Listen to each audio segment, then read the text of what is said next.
The crystal chandeliers cast dancing shadows across the grand ballroom as 300 guests turned in their seats, their whispers rising like a tide. Marcus Chen, CEO of Tech Vantage Industries, felt every pair of eyes burning into his back as his 6-month-old daughter. Lily's cries pierced through the string quartet's gentle melody. His designer suit suddenly felt like armor that was failing him, and the weight of judgment pressed down on his shoulders like physical force. This was his best friend's wedding, a day he'd helped plan for months, and now he was ruining it. His hands trembled as he bounced Lily against his chest, her tiny fists pounding against him in frustrated desperation. Nothing worked. Not the pacifier, not the bottle, not the gentle shushing that had sometimes calmed her at 3 in the morning when the loneliness felt unbearable. The bride's mother shot him a look that could freeze fire, and Marcus felt his throat tighten with a familiar panic that had nothing to do with boardrooms or billion-dollar deals and everything to do with being utterly, terrifyingly alone in the most important job of his life. Marcus had conquered corporate America by 35, but fatherhood had brought him to his knees. 6 months ago, his world had shattered and reformed in the span of a single afternoon when his wife, Rachel, died from a postpartum hemorrhage doctors said was 1 in a million. 1 in a million. The phrase haunted him like a ghost.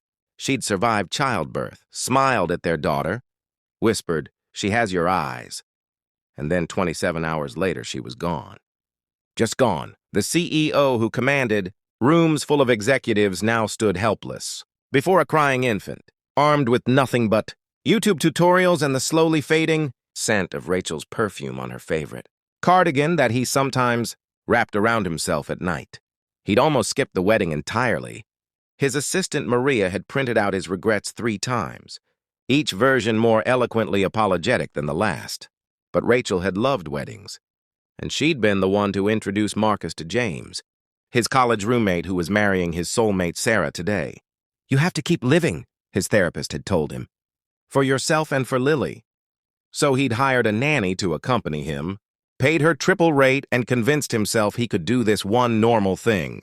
Except the nanny's mother had a stroke that morning, and normal was a country Marcus no longer held citizenship to. Lily's cries escalated into full-bodied wails that seemed impossibly loud for such a tiny human. Marcus stood mumbling apologies to no one and everyone, and began the walk of shame down the aisle toward the exit. Each step felt like a mile. The officiant paused mid-sentence. The bride's bouquet trembled in her hands. Marcus caught James's eye. His friend's expression was kind, understanding, but that somehow made it worse. He didn't want understanding. He wanted Rachel. He wanted his daughter to be okay. He wanted to stop feeling like he was drowning in full view of everyone he knew. He was 3 rows from the door when someone stepped into the aisle. She was young, maybe 22 or 23, wearing a dress that had clearly seen better days. The hem was uneven, mended with stitches that didn't quite match the fabric. Her shoes were scuffed, practical flats instead of the heels most guests wore. Marcus recognized her vaguely as someone from Sarah's side. Maybe a cousin or family friend. Her name tag from the reception table read Emma. What happened next would replay in Marcus's mind for years to come. Emma didn't ask permission. She simply reached out her arms and said softly, "May I?" Marcus, desperate and defeated, passed Lily over without a word. Emma cradled the baby against her chest and began to hum. Not a lullaby, not any song Marcus recognized, just a low, rhythmic sound that seemed to vibrate through the air. Then she did something that made no logical sense. She started swaying and simultaneously mimicking Lily's cries. Not mocking them, but matching them, acknowledging them, as if saying, "I hear you, I understand." The ballroom held its collective breath. Slowly, impossibly, Lily's wails softened. Her tiny body relaxed.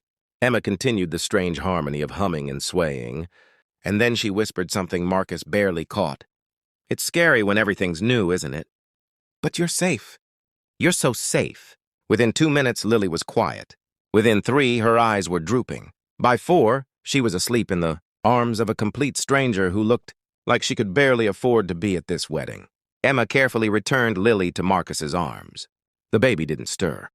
"The white noise technique," Emma whispered, seeing his stunned expression. "I work at Bright Future's Pediatric Center downtown. We're a free clinic for families who can't afford regular care. You learn every trick in the book and some that aren't. Marcus couldn't speak, couldn't process. This woman, this girl who mended her own dresses, had accomplished in minutes what he'd failed to do in months of sleepless nights. "Thank you," he finally managed, his voice cracking. "I don't... Thank you." Emma smiled, a sad, knowing smile. She just needed someone who wasn't afraid. Babies sense fear like we sense temperature. "You're doing better than you think you are." She returned to her seat in the back row without another word. And the ceremony resumed, but Marcus couldn't focus on the vows or the kiss or the applause. He kept looking back at Emma, this mysterious woman in the mended dress, who'd seen straight through to his terror and met it with pure, uncomplicated competence and grace. At the reception, Marcus found her sitting alone, eating the chicken dinner with the quiet efficiency of someone who knew not to waste food. He approached with Lily still sleeping in her carrier. "I need to hire you," he said without preamble. Emma looked up, startled. "What?" "As Lily's nanny. Name your price. Whatever you're making at the clinic, I'll triple it. Quadruple it." She set down her fork, her expression shifting from surprise to something harder. "Mr. Chen, I appreciate the offer, but..." "Please!" The word came out raw, stripped of pride. "I'm drowning. I run a company worth $2 billion, and I can't figure out how to help my own daughter. My wife died, and I have 16 people reporting directly to me and a household staff of 4. But none of them know what you know. None of them look at Lily the way you just did, like she's a person who deserves to be heard, not a problem to be solved." Emma's eyes glistened. "I can't be your employee, Mr. Chen." His heart sank. "But I can be your friend," she continued softly. "I can teach you what I know. I can come over twice a week and show you the techniques we use at the clinic. You don't need to hire me. You need to learn that you're already enough." Over the next 3 months, Emma became Marcus's lifeline. She taught him about the 4th trimester, about white noise and swaddling and the gentle art of reading baby cues.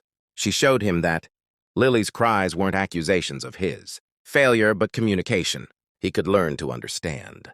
She brought books with cracked spines and dog-eared pages, and she sat with him through panic, attacks at 2 in the morning when the grief felt too big for his body to contain.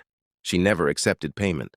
Instead, Marcus donated $500,000 to Bright Futures, enough to expand their services to 3 new neighborhoods.